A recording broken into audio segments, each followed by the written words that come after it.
All right, we are going to dive right into today's training. So, we're talking about how to have your best year. If you're a woman entrepreneur and you've been running a business, or you've started a business, or you're thinking of starting a business, these are the most important questions that you could possibly ask yourself as you step into the new year. Often we just get so busy in the go, go, go, go, and we don't slow down long enough to reflect. And successful people, true leaders, people who are able to grow, scale, and sustain, reflect. They ask themselves important questions. And it's not always knowing the answer that's important. The question is actually more important than the answer, because what happens is when you ask a question, it gets your subconscious moving and thinking and saying, hey, I'm not sure the answer of that. Let me go seek out that answer. And that's why there's a lot of power in asking yourself questions, because you're kind of stimulating this part of your subconscious brain that's going to go to work for you. And it's going to seek out a resolution, and that's going to open up new opportunities. That's going to open up new doors. Things will start to fall in place that maybe you haven't seen before. So I'm going to dive right in. Let's go to our very first question. And the first one is, what's one belief I hold about myself or my business that's no longer serving me? And how can I replace it with a belief that supports my growth? So, one simple exercise is to sit down with a piece of paper and just write down what are all of the things that you believe about yourself or about your business, about your ability, your skill, your success, about what you're good at and what you're not good at. What are all of the things that you actually believe? Now, some of these things may have served you at one point. You might have gotten to the place that you're at because these beliefs served you, but they no longer serve you. And so as you go through this and you look at each one, you want to say, is this positive or this negative? Very few will be neutral. But is this belief, and I love this word, serving me? Is it really helping me get to that next level? And if it's not, then you get to choose a new thought instead. Okay. So maybe you had a belief about like you could get to a certain level and you got there and now it's holding you there. And so you need to replace that with a belief of I can scale to a bigger size. Or maybe you've had a belief about yourself that's pigeonholed you into what you thought you were capable of in your business.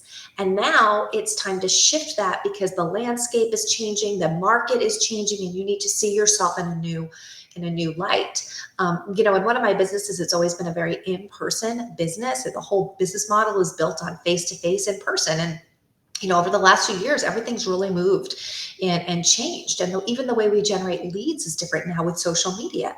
And so I had this belief that, I don't develop leads through social media. Mine is all face to face in person. And I've really had to say that served me really well. I would always say I'm really, really good at developing leads and meeting people in person, but it's limiting my ability to scale this particular business because I've been resistant to social media. And so I'm really working on a new belief of the same skills that work for me in person will work with me in social media. And this is just a new way of connecting with people and really challenging my belief about what I think is possible. So what are the beliefs? And just find maybe one to start with that's holding you back that you can start to replace. Second question, and I love this one. If my business could speak, what would it say it needs the most from me right now? If my business could speak, what would it say it needs the most from me right now? I want you to step outside of your business and see it just for itself the way it was. And if it could talk to you, if it could tell you what it needs, what would it be saying to you? It might be saying something like, girl, I need some consistency. You work really hard and then you burn out, and then it's harder to get that momentum going again. It might say, hey, I need some consistent leads. I need you to bring more leads to me. We're just not generating enough. It might say, hey, I feel like a machine that's got a lot of broken parts. Everything feels disconnected. We need to streamline over here. What would your business say? It may say, hey, you're getting a lot of people, but these don't feel like the right people. They don't feel like the target market that we can really serve with our products or services. There was a time in my business where my business would have said to me, hey, the people that you're going for and attracting aren't the people who really need your service because they don't have the money for it. You need to go find a different clientele. When I first started my first business years ago, that's what my business was telling me. because I was going out of desperation. If I just need anybody, my business would have said, you don't need just anybody, right? Okay, third question. What is one thing I'm doing because I think I should? And how can I align it with what I truly want? What are you doing in your business because other people have told you that's what you should do? Or that's what you watched a YouTube or a podcast or read a book and they said, this is what you should do. Or maybe you even have a mentor. And I've seen this, I've spent tons of money and time traveling around the country, going to conferences over the course of my career. One of the things that I do in Hegel You Can and the Total Transformation Day is I try to take that so you don't have to do that and give you the best stuff. Because sometimes I would get a lot of great things that I could implement, and sometimes I didn't.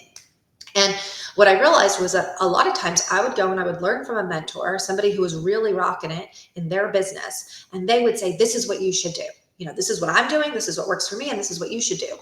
And what I realized after a number of years is that often what worked for one person, it worked because of where they lived, the demographic that they were in, the people that they worked with, or it worked because of their personality style and who they are and how they like to work. But that wasn't my personality style and how I liked to work.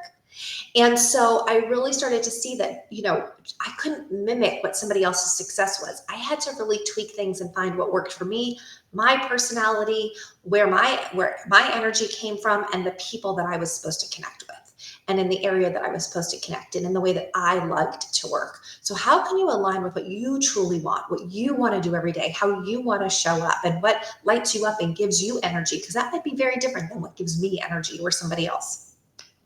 Question number 4. What would my business look like if I operated with complete confidence and clarity every single day? This is really about showing up as your best self every single day. And how would that shift what your business looked like?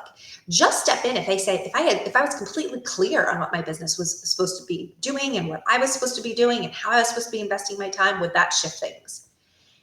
If I was completely confident, would that shift things? We talk a lot in Hegel You Can about confidence. And you will hear me often say that confidence will supersede skill 100% of the time. If you get two people who have fairly similar skill sets, but one is more confident, she's going to blow it out of the water. I have seen this over almost 3 decades of working with women. Confidence is king. Somebody with confidence will simply achieve more because they believe they can do it. I mean, it seems kind of ridiculous to me, but they've invested money on doing studies simply showing that people who are confident will achieve more simply because they'll take more opportunities and go for more things when they believe that they're capable of doing it. I mean, that feels pretty obvious to me, right? But when you think, hey, I might actually be able to achieve this, you have the confidence to do that. You're simply going to say yes to more. Okay. And also, if you're clear on your business, it's what you're saying no to.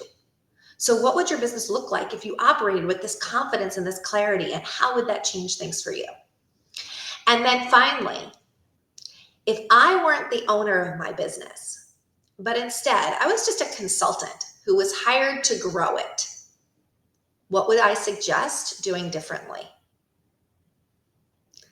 The reason this is a powerful question is that often, particularly as women, we become so deeply invested emotionally with our business that it can sometimes be really difficult to look at things objectively. We can say, but I love this, or this has an emotional connection for me, or this is how it was when I started and I feel bonded to this, but it may not be serving you now. There may be things that if you could step back and just look at it from an outside perspective, you'd go, you know what? I could do that. I could do that. It might be something that you go, ooh, that doesn't feel like my skill set, or ooh, I don't know how to do that. But a consultant who came in would say, this is what you need to learn how to do, or this is what you need to implement. So just sit down and kind of do a little daydreaming. If I weren't the owner of my business and I was just the consultant hired to come in and evaluate it, what would I suggest? And so I hope that these questions are powerful in shifting the way that you are thinking about you, thinking about your business, and thinking about this next year so that you can move forward and create the business of your dreams. Because you deserve that. And like we say, hey girl, you can.